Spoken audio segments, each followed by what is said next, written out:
Hello दोस्त, नमस्कार। Welcome to my channel near of stars 2020। दोस्तों, जैसे आज हम आप लोग को बताने वाले हैं परमाणु संरचना, जिसको इंग्लिश में बोलते हैं एटॉमिक स्ट्रक्चर। तो सबसे पहले हम ये समझेंगे कि परमाणु क्या है। परमाणु क्या है? तो ब्रह्मांड का वह सबसे छोटा कण जिसको विभाजित नहीं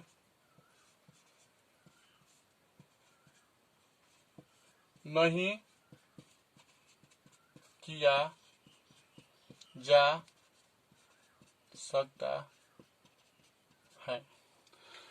क्योंकि ब्रह्मांड का वह सबसे छोटा कण जिसको विभाजित नहीं किया जा सकता है, उसको हम लोग बोलते हैं परमाणु।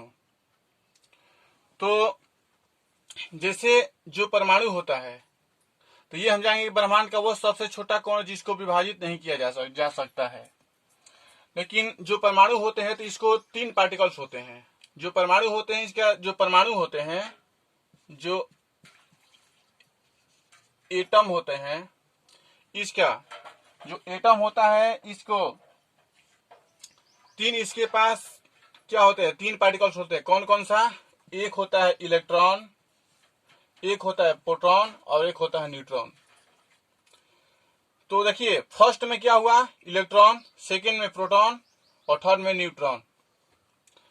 तो हम ये समझते हैं कि किस पर धन आयन रहता है, किस पर ऋण आयन रहता है, और कौन सा उदासीन होता है। मतलब कौन सा पॉजिटिव चार्ज होता है, कौन सा इलेक्ट्रॉनिक निगेटिव चार्ज होता है, कौन सा पॉजिटिव चार्ज होता है, और कौन सा न्यूट्रल्स होते हैं। वो न्यूट्रल्स मीन्स उदासीन। तो देखिए, जो इलेक्ट्रॉन होते हैं, इस पर निगेटिव चार्ज होता है। जो प्रोटॉन होते हैं, इस पर पॉजिटिव चार्ज होता है। ये जो होता है, ये होते हैं न्यूट्रॉन। नौ इसमें इसको हम लोग बोलते हैं इंग्लिश में NEUTRAL, जिसको हम लोग हिंदी में बोलते हैं इसको उदासीन। उदासीन। तो देखिए, तो अब सबसे पहले ये है कि जब इससे भी छोटा कोई कण होता है, तो इससे भी कोई सबसे छोटा कण होता है। यानी कि इसमें हम ये देखेंगे कि जो एक छोटा सा कण, देखिए, इलेक्ट्रॉन, प्रोटॉन, न्यूट्रॉन से एक छोटा कण होता है जिसको हम बोलते हैं क्वार्क। क्या बोलते हैं? क्वार्क। QUAR, quark. तो ये क्या है? जब दो क्वार्क मिलेगा,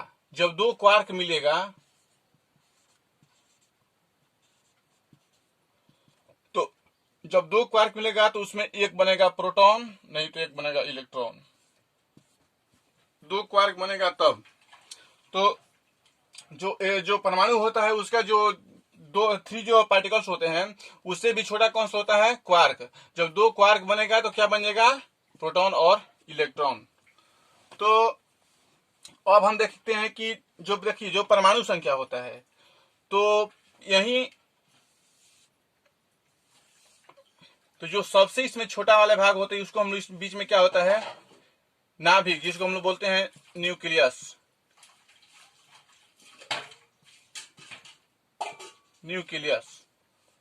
जिसको हम लोग हिंदी में बोलते हैं नाभिक। तो देखिए, ये जो न्यूक्लियस है, तो इसमें क्या रहता है? इसमें जो नाभिक है, इसमें क्या रहता है? प्रोटॉन और इलेक्ट्रॉन रहता है। और उसके बाहरी वाले जो ऑर्बिट होते हैं, उस पर क्या होता है? इलेक्ट्रॉन होते हैं। जैसे यहां ऐसे, तो बाहर की तरफ कौन सा होता है? इलेक्ट्रॉन। और बाहर की तरफ इलेक्ट्रॉन होता है, और नाभिक के अंदर में क्या होता है? प्रोटॉन और न्यूट्रॉन होता है।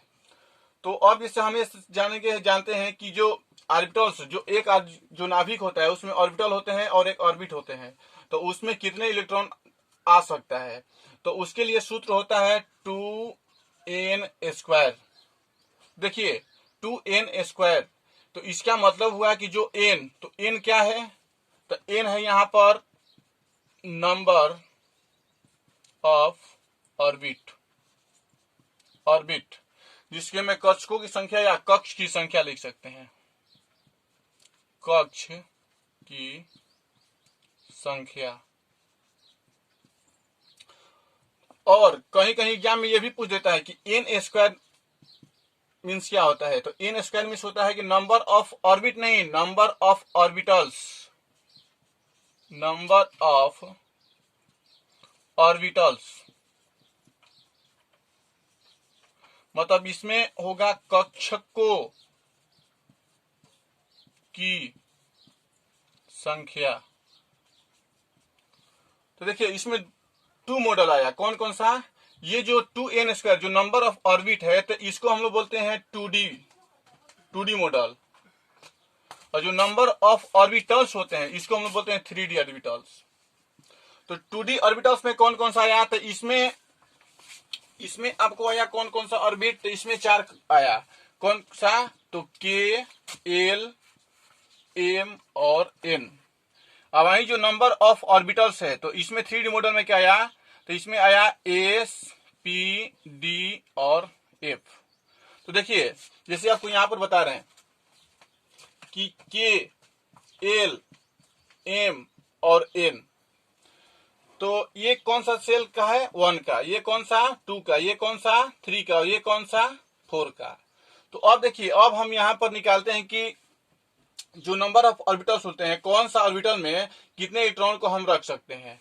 तो देखिए जैसे हम लेकर चलते हैं K वाले में कितने रखते हैं, तो K वाले में हम लोग का सूत्र कितना होता है कि 2n², मतलब देखिए 2 का 2 हो गया यहाँ पर n मतलब K नॉट, K जो है वो कौन सा ऑर्बिटल सेल का है, 1 का, तो इसमें क्या करेंगे 1 से स्क्वायर कर देंगे।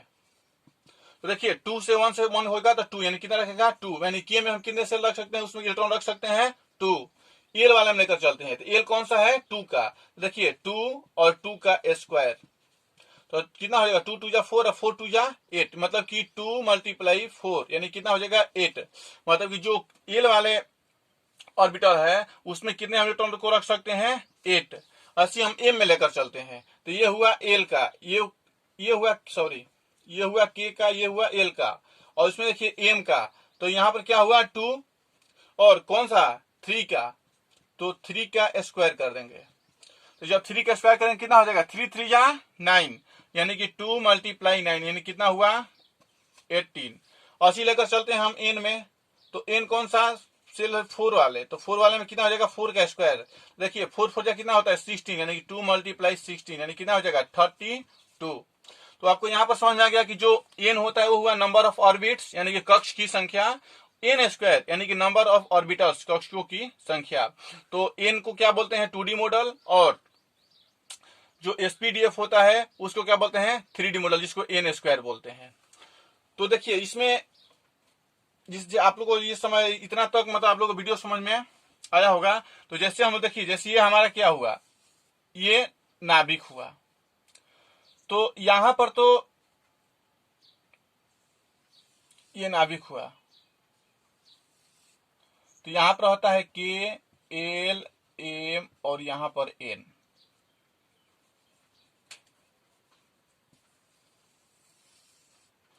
तो देखिए और इसमें क्या रहता है प्रोटॉन और न्यूट्रॉन।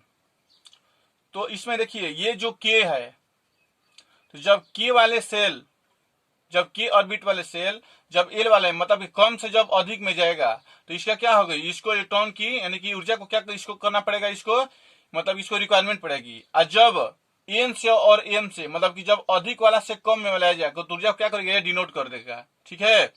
जब अधिक से देखिए जब अधिक वाला जब कम वाला अधिक के पास जाएगा तो इसको ऊर्जा को क्या इसको मतलब कि इलेक्ट्रॉन को क्या पड़ेगी, इसको रिक्वायरमेंट पड़ेगी, मतलब उसको लेना पड़ेगा। और जब ये अधिक वाला से कम के पास जाएगा तो इसको देना पड़ेगा। तो जैसे हम लोग को जैसे अगला टॉपिक आप लोग को हम बताने जा रहे हैं,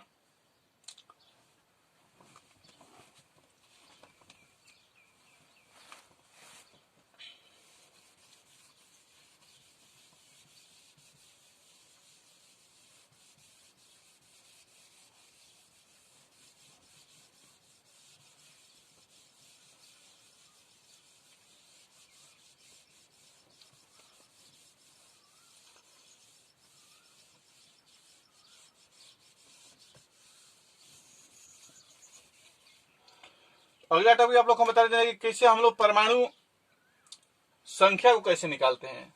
जो परमाणु संख्या होता है, परमाणु संख्या, और एक परमाणु द्रव्यमान होता है। तो परमाणु संख्या को कैसे पहले हम निकालते हैं, पहले ये हम देखेंगे।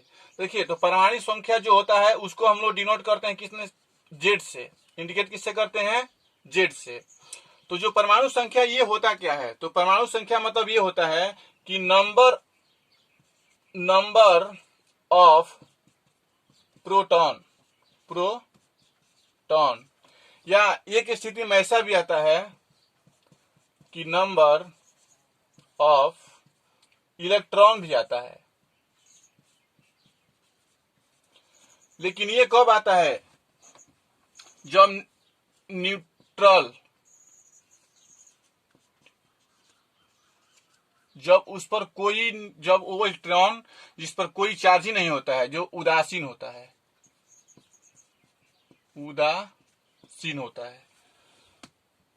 तो जैसे में हम लेकर यहां पर कोई एग्जांपल लेकर चलते हैं। जैसे मान लीजिए कि ऑक्सीजन हो गया और सोडियम हो गया। तो देखिए, जो ऑक्सीजन हो गया और सोडियम हो गया, तो मान लीजिए कि यहां पर सोडियम पर ले लीजिए प्लस, और यहां पर ऑक्सीजन लीजिए और यहां पर 2 नेगेटिव कर लीजिए। तो देखिए, यहां पर ये हुआ सोडियम, ये भी हुआ सोडियम, ये हुआ ऑक्सीजन। तो हम ये जानते हैं कि जो सोडियम का जो परमाणु संख्या कितना होता है, 11। इसका भी कितना होता है, 11, और इसका कितना होता है, 8। तो देखिए, एक होता है, ये इलेक्ट्रॉन है, और यहां पर हम लिखते हैं जेड और यहां पर लिखते हैं ए। तो हम ये देखते हैं कि जो ये है, जो जेड है, ये तो हमारा नंबर ऑफ प्रोटॉन भी हो सकता है, जिसको हम लोग परमाणु संख्या बोलते हैं। तो इसको हम लोग बोलते हैं नंबर ऑफ एटॉमिक, मतलब परमाणु संख्या। और ये हुआ, तो ये हुआ एटॉमिक मास, इसको हम बोलेंगे एटॉमिक मास, या इसको भी हम बोल सकते हैं ऐसे एटॉमिक नंबर, जिसको हिंदी में हम बोलते हैं परमाणु, और नंबर मीन्स संख्या, और इसको एटॉमिक मास को हम लोग बोलते हैं परमाणु द्रव्यमान।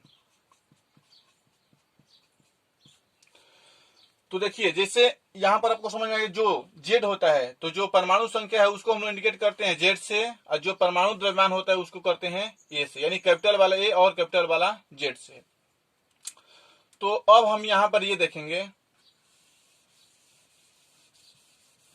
कि अब यहां पर आपसे पूछ सकता है कि नंबर ऑफ प्रोटॉन या नंबर ऑफ इलेक्ट्रॉन। तो यहां पर बोलेगा कि नंबर ऑफ प्रोटॉन की संख्या कितनी है। यहां पर कोई संख्या, इसे मान लीजिए कि अधिकांश एग्जाम में यही पूछता है कि ये जो इलेक्ट्रॉनिक होते हैं, ये इलेक्ट्रॉन होते हैं, तो इसमें नंबर ऑफ प्रोटॉन कितना होगा और नंबर ऑफ इलेक्ट्रॉन कितना होगा। तो जैसे देखिए, ये जो एलिमेंट्स हैं सोडियम वाला, तो सोडियम वाले में सबसे पहले हम ये सॉल्व करेंगे कि नंबर ऑफ प्रोटॉन कितना है। तो ये हुआ आपका नंबर ऑफ प्रोटॉन। तो देखिए, तो नंबर ऑफ प्रोटॉन किसके बराबर बोल रहा है, जेड के बराबर, यानी कि नंबर ऑफ, यानी कि एटॉमिक नंबर, यानी किसके बराबर बोल रहा है, एटॉमिक नंबर, यानी जिसको हम लोग जेड बोलते हैं। तो देखिए, नंबर यानी कि ये सोडियम हुआ, तो सोडियम में ये बोला कि प्रोटॉन की संख्या कितना है, तो प्रोटॉन ही संख्या को तो परमाणु संख्या बोलते हैं। तो यानी कि इसमें कितना हुआ, 11। तो इसमें कितना हो जाएगा, सोडियम का कितना हो गया, और यहां पर मान लीजिए सोडियम प्लस है, और यहां पर ऑक्सीजन 8 और 2 नेगेटिव चार्ज है इसमें। तो इसमें अगर पूछेगा कि नंबर ऑफ प्रोटॉन कितना है, तो 11, इसमें भी कितना है 11, और इसमें कितना है 8। तो यही जो हमारा 3 हुआ, ये क्या हुआ, ये हमारा नंबर ऑफ प्रोटॉन हुआ, नंबर ऑफ प्रोटॉन हुआ। मतलब किसी भी एलिमेंट्स में अगर नंबर ऑफ प्रोटॉन पूछेगा, तो जो उसका एटॉमिक नंबर होता है वही उसका नंबर ऑफ प्रोटॉन, यानी कि वही भी उसका प्रोटॉन की संख्या होता है। अब देखिए, इसमें है कि नंबर ऑफ इलेक्ट्रॉन की संख्या को कैसे हम ज्ञात करेंगे। तो इसमें देखिए, इसमें थोड़ा सा ध्यान देना है आपको कि नंबर ऑफ इलेक्ट्रॉन, तो इसमें देखिए जिससे मान लीजिए कि ये सोडियम हुआ, तो सोडियम के जो ये तो हुआ आपका एटॉमिक नंबर, तो यहां पर कोई चार्ज यहां पर नहीं दिखा रहा है, ना निगेटिव दिखा रहा है ना पॉजिटिव दिखा रहा है। तो जब ना निगेटिव दिखाएगा ना पॉजिटिव दिखाएगा तो यहां पर क्या है, यहां पर जो सोडियम का जो नंबर ऑफ इलेक्ट्रॉन है क्या है, यहां पर कितना हो सकता है, तो यहां पर आपको एक हो सकता है, इसलिए कि जब प्लस और न माइनस रहता है तो उस पर क्या होता है, जीरो होता है। और किसी भी अगर नंबर हो या एलिमेंट्स हो, यदि उसके पावर में जीरो होता है तो उसकी वैल्यू कितना होता है, 1। तो यानी इस यहां पर कितना हो जाएगा, 1। तो अब देखिए यहां पर कि नंबर ऑफ 1 यानी कि इस पर कितना हुआ, 1। तो 1 को क्या करेंगे, माइनस यानी कि 10। और देखिए इस पर लेकर चलते हैं हम कि सोडियम हुआ, तो सोडियम में देखिए इसमें अगर ये ध्यान देना है कि अगर किसी भी एलिमेंट पर यदि पॉजिटिव चार्ज रहेगा तो इसको क्या करेंगे, इसको हम यूनिवर्स कर देंगे, यानी कि उल्टा कर देंगे, यानी कि प्लस रहेगा तो माइनस कर देंगे और माइनस रहेगा तो प्लस कर देंगे। तो देखिए यहां पर ये जो सोडियम हुआ, यहां पर सोडियम हुआ, यहां पर 11, यहां पर प्लस है। देखिए इस पर कितने, इसमें पॉजिटिव चार्ज कितना है, 1। तो अब हम क्या करेंगे इसमें कि number of proton, number of electron का, इलेक्ट्रॉन, तो नंबर ऑफ इलेक्ट्रॉन निकालने के लिए क्या करेंगे हम, तो यहां पर कर लेंगे आपको 11, और कितना है इस पर, एक पॉजिटिव चार्ज है और प्लस है, तो प्लस है तो क्या करेंगे माइनस, और कितना है 1, तो कितना हो जाएगा यहाँ पर 10, यानी कि नंबर ऑफ इलेक्ट्रॉन की संख्या कितना है 10। और हम लोग इस्तेमाल लेकर चलते हैं 8 पर, यहाँ पर है O और यहाँ पर है 8 और यहाँ पर है 2 माइनस। तो देखिए यहाँ पर लिखेंगे 8 और यहाँ पर माइनस चार्ज है तो इसको क्या कर देंगे, प्लस कर देंगे, और कितना है 2, तो यहाँ पर कितना कर देंगे 2, तो 8 को 2 ऐड करें कितना हो जाएगा 10। यानी कि अब देखिए यहाँ पर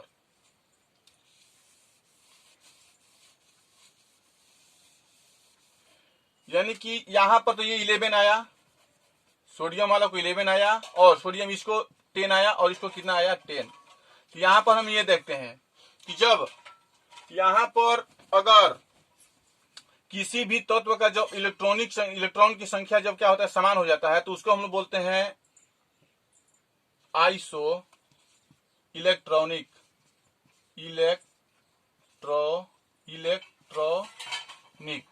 जिसको बोलते हैं सम, हिंदी में बोलते हैं सम इलेक्ट्रॉनिक।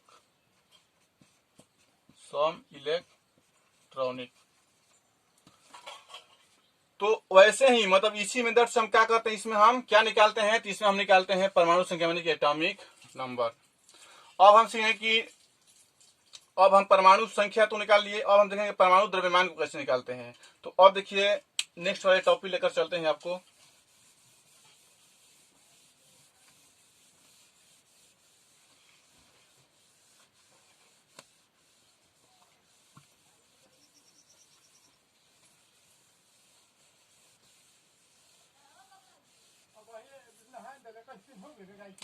इसमें हम निकालते हैं परमाणु द्रव्यमान। तो परमाणु द्रव्यमान को इंग्लिश में हम लोग बोलते हैं एटॉमिक मास। क्या बोलते हैं,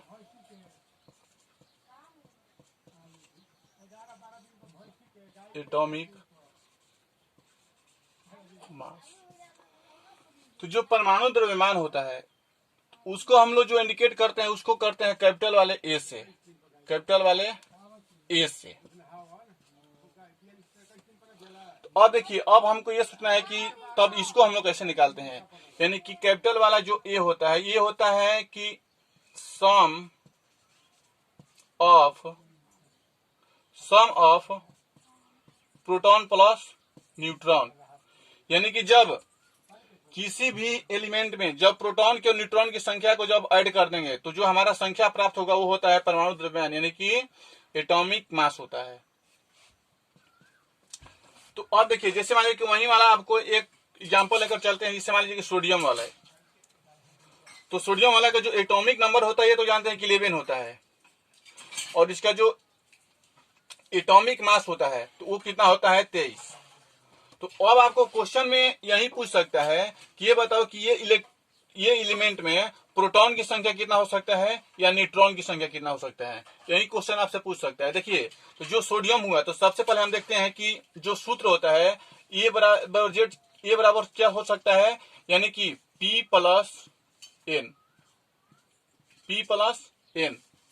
तो अब देखिए, अब इसमें पूछेगा कि न्यूट्रॉन की संख्या बताओ, तो ये न्यूट्रॉन, तो हम ये जानते हैं कि ए बराबर तो आपको दिया है यहाँ पर 23, यानी कि जो एटॉमिक मास है वो तो दिया है और एटॉमिक नंबर भी दिया है। तो यहाँ पर क्या लिख सकते हैं हम 23 इक्वल प्रोटॉन की संख्या भी यहाँ पर दिया है, प्रोटॉन यानी कि प्रोटॉन को क्या बोलते हैं हम, नंबर ऑफ, क्या बोलते हैं, एटॉमिक नंबर, यानी कि परमाणु संख्या को हम बोलते हैं प्रोटॉन। तो उसको देखिए, इसमें कितना है 11 और यहाँ पर प्लस कितना है n। तो अब देखिए, तो क्या हम n इक्वल 23 और माइनस 11 लिख सकते हैं। तो n बराबर कितना हुआ 12, यानी 3 में से 1 जाएगा 2 और 2 में से 1 जाएगा 1। तो यही आपका क्या हुआ, यही आपका नंबर ऑफ न्यूट्रॉन की संख्या हुआ। तो ऐसे ही हम लोग न्यूट्रॉन की संख्या, प्रोटॉन की संख्या निकालते हैं। जैसे में और देखिए, एक हम लोग केमिस्ट्री में किसी में चैप्टर पढ़ते हैं कि जैसे हम क्या बोलते हैं, इलेक्ट्रॉनिक विन्यास को कैसे निकालते हैं। तो देखिए,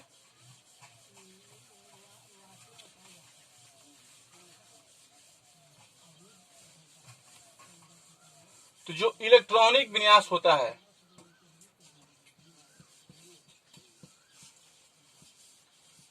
इलेक्ट्रॉनिक विन्यास, जैसे 10th क्लास वाले बच्चों को भी ये जरूरी है। तो इलेक्ट्रॉनिक विन्यास जो होता है इसको हम लोग बोलते हैं इंग्लिश में इलेक्ट्रॉनिक कॉन्फ़िगरेशन,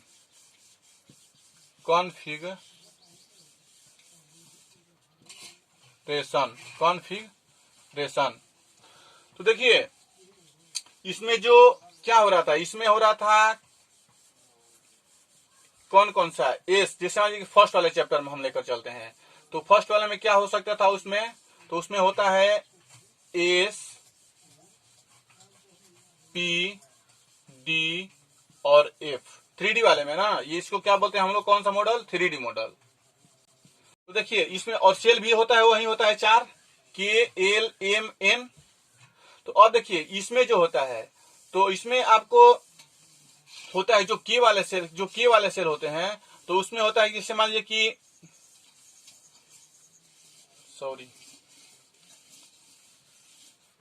पहले हम 2D मॉडल से कर चलेंगे।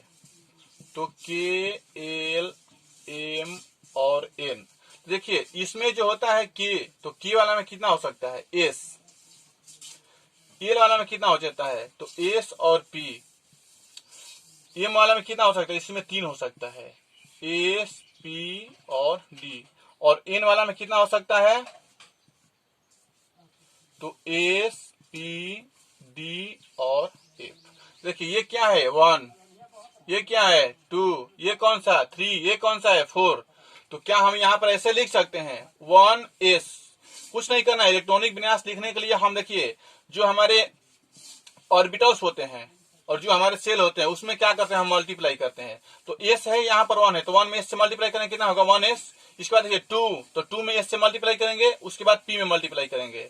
उसके बाद 3 है, तो 3 में क्या करेंगे, एस से मल्टीप्लाई करेंगे, उसके बाद पी से करेंगे, उसके बाद डी से करेंगे। उसके बाद आ जाएगा 4, तो 4 वाला में क्या करेंगे, एस से मल्टीप्लाई करेंगे, पी से मल्टीप्लाई करेंगे, डी से मल्टीप्लाई करेंगे और एफ से मल्टीप्लाई करेंगे। देखिए, तो इसमें अगर 1 में एस से मल्टीप्लाई कितना हुआ 1s, और देखिए यहाँ पर कितना हुआ 2s, यहाँ पर कितना हो जाएगा 2p, यहाँ पर कितना हो जाएगा 3s, 3p,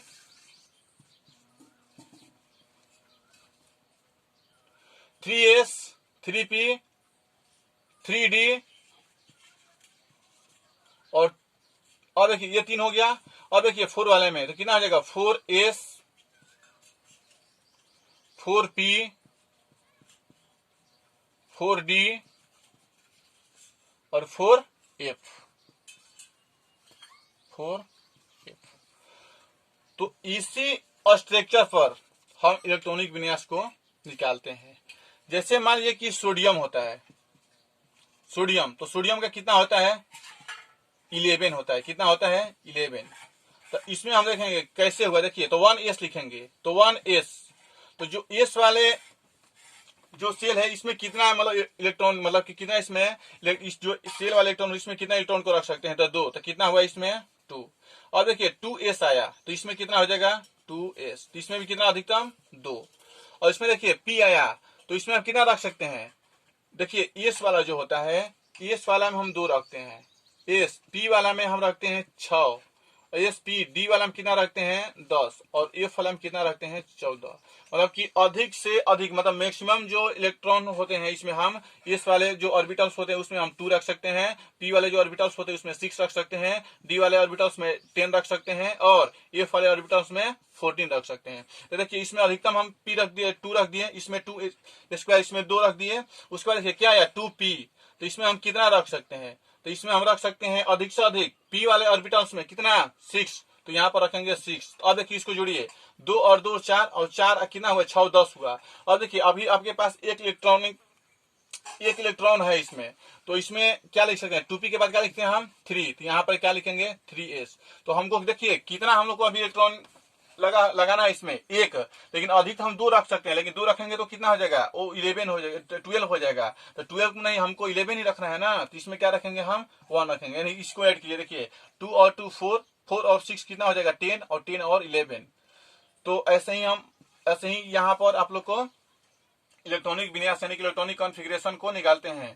तो मुझे आप लोग पर उम्मीद है कि इस वीडियो को देख करके परमाणु संरचना को आप समझ गए होंगे।